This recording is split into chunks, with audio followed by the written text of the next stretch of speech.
Welcome to TwoQuestions.tv. I'm Susan Baroncini-Moe. Joining me today is Spoon Sleep CEO and inventor, Herman Fisher. He's an engineer and former executive at Sealy Inc., and he initially hatched the idea for Spoon Sleep as a way to address the shortcomings of today's modern foam mattresses. During his career, he's developed numerous products that yielded patents found in mattresses today. Hi, Herman. Welcome to the show. Hello. How's everybody doing? I'm so excited that you're here. I've been looking forward to this for a while. And you are somebody who rescheduled because I was sick. Thank you. You were sick, but then I rescheduled too. So I was trying to pay you back. Oh, no. Well, thank you for bearing with me during my illness. And I'm glad we were able to finally talk. Okay, you're a sleep guy, the sleep expert. Talk to me about sleep. Why do we struggle so much to get a good night's sleep?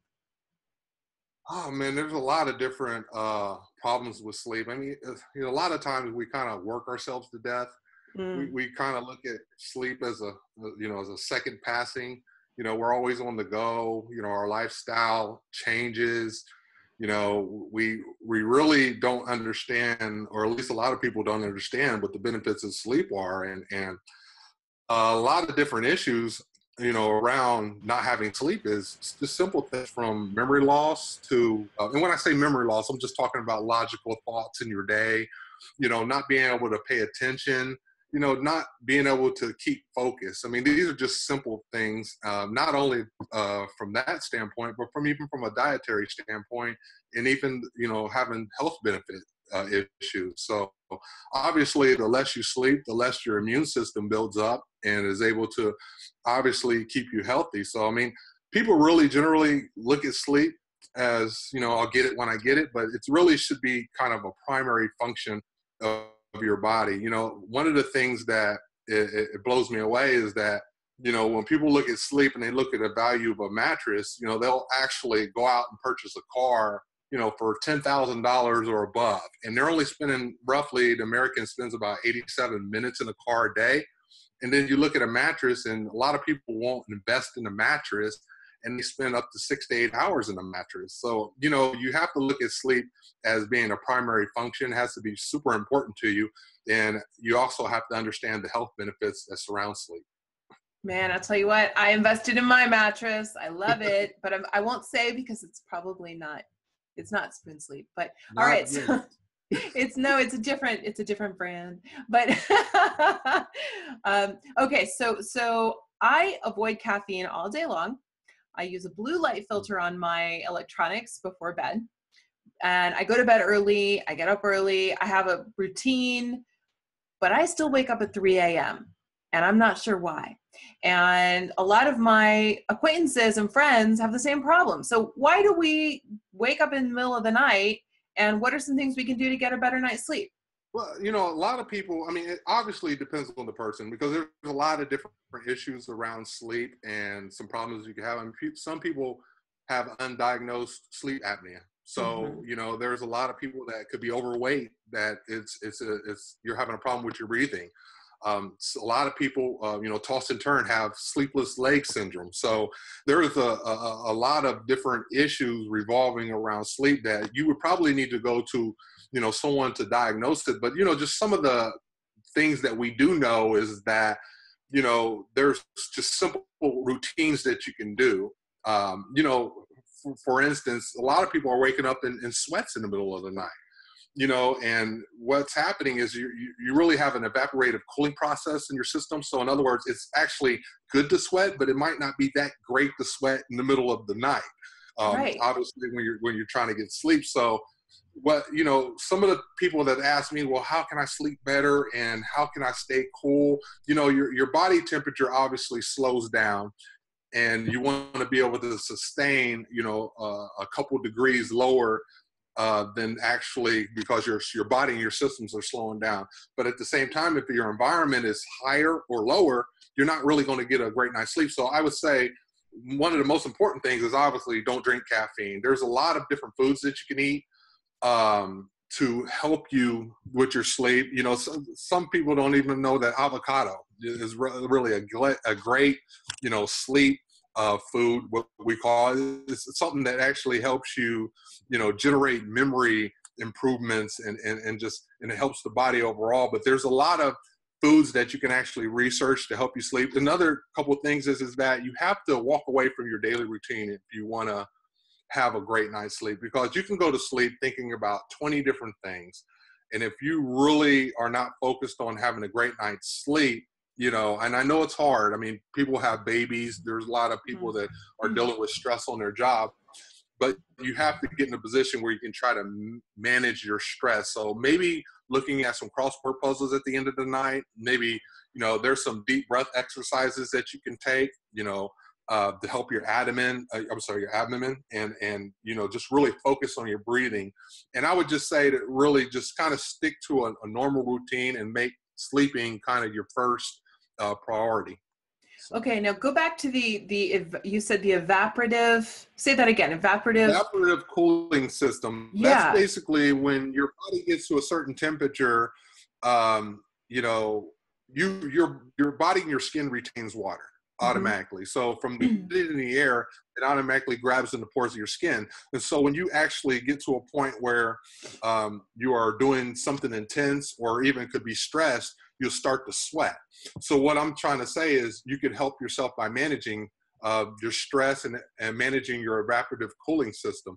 And what I mean by that, there's a lot of different ways to try to manage your humidity around you. So there's evaporative cooling systems that you can actually buy at Lowe's for like, you know, 30 or 40 bucks that actually help you keep the humidity at a certain level. And the other thing that I tell people is start off the night with extra layer of clothes, right? So you can try to increase that process of sweating. So, you know, what you don't want to do is you don't want to wake up in the middle of the night sweating. So what you want to do is try to kickstart that evaporative cooling process. And that will kind of help you get to a point where, you know, you probably would need to do it an hour or two before you go to bed.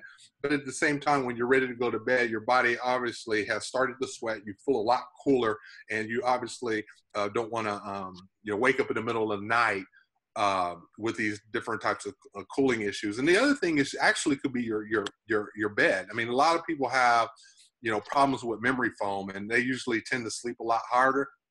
So you might actually want to look at the, you know, the bed that you're actually sleeping on. So those are what I mean about evaporative cooling. Oh my gosh, Herman, you have completely helped me today. I'll tell you why. I thought I was having early hot flashes. Oh, I'm so relieved.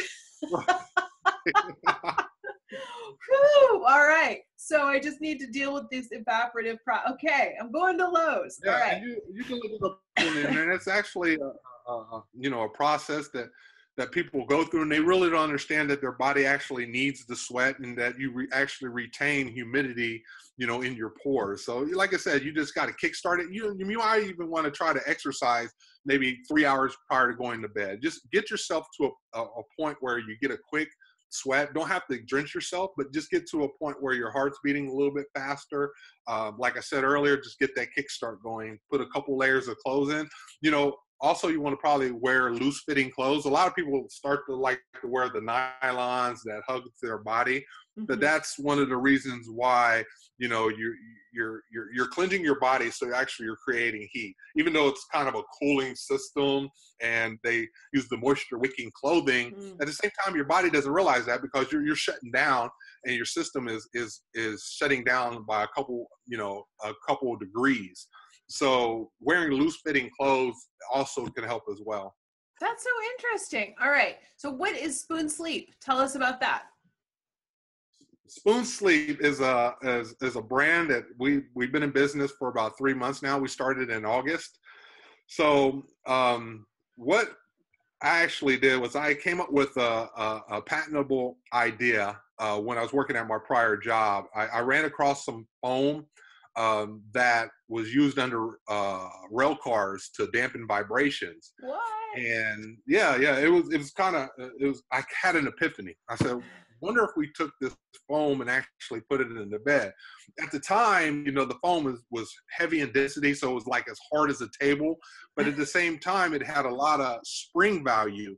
So in other words, I wanted to look at creating the first inner spring that was actually a foam. So I wanted the foam to actually be able to respond to your body like an inner spring. So what I did was I re-engineered the foam and softened it up and made it withstand, you know, body pressure. So in other words, what was very important in our design was being able to align the back, because, you know, the back is one of the most important, you know, instruments in your body, or I should say instruments, but, you know, muscles surrounding it. And you need to be in a natural state that is aligned. If not, then you obviously have different types of back pain. So when we talk about spoon sleep, we're talking about a system that promotes a healthy lifestyle, a healthy sleep. And not only that, we're a bed in a box. So we're kind of new to the industry. No longer do you have to go to a retailer and say, well, which bed should suit me? And then you see this guy with the, you know, the gold chains come up. Oh, they're so annoying. And says that, hey, this is the right bed for you. You know, we don't, you know, you avoid all that. So what we do is we send the bed straight to your home in a box. It's compressed, and we give you 100 nights, you know, I should say 100-night trial. So if you don't like it after 100 nights, you can actually return it. No questions asked. No, how do you get it back in the box? Well, we don't get it back in the box. We actually will donate it to charity. So, you know, I mean, we don't have that many returns, so we actually have a great product. So we don't have that issue yet, and hopefully we never do. But, you know, and just one more thing I wanted to add about our actual mattresses is that one of the other features is that we have the first spill-resistant cover on our mattress. So in other words, if you're sitting on your bed and you're sipping a beer, or you're sipping a wine or a drink, and you actually spill it, you can actually wipe it up so it's spill resistant. And this is the first in our actual industry. So we have a lot of unique features, not only with our pillar design or our cover, but, you know, we give you 100 nights free, and I think people, when they go out and buy it, they'll actually be very satisfied. Very cool. Very cool. And though we should probably note that people should not be drinking their beer and their wine in the bed, because there are chemicals in the alcohol that make you wake up in the middle of the night. Isn't that true? That is true. I mean, we sit there and just had a whole discussion on what not to do to get a perfect sleep. And I come back and I say, hey, drink some beer or some coffee or wine in your bed. What you meant to say was just we're trying to promote. But if you happen to drink wine, coffee, or even water in your bed, it comes up stain resistant. So, well, what I heard you say was the beds are so good that you want to hang out there. So you're probably sitting there middle of the afternoon watching a game, drinking your beer, and maybe you spill your beer, but you can wipe it right up. That's what I heard.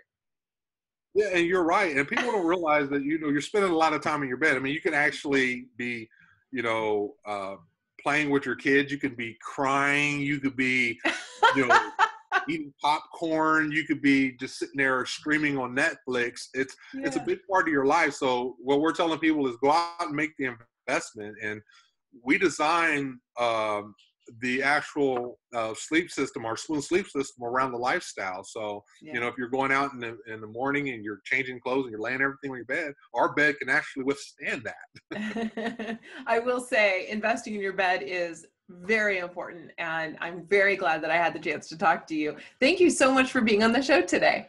Thank you. I really appreciate it. All right, viewers, we're going to have the link to Spoon Sleep in the show notes for today. Make sure you visit the website. Thanks for watching. We'll see you next time.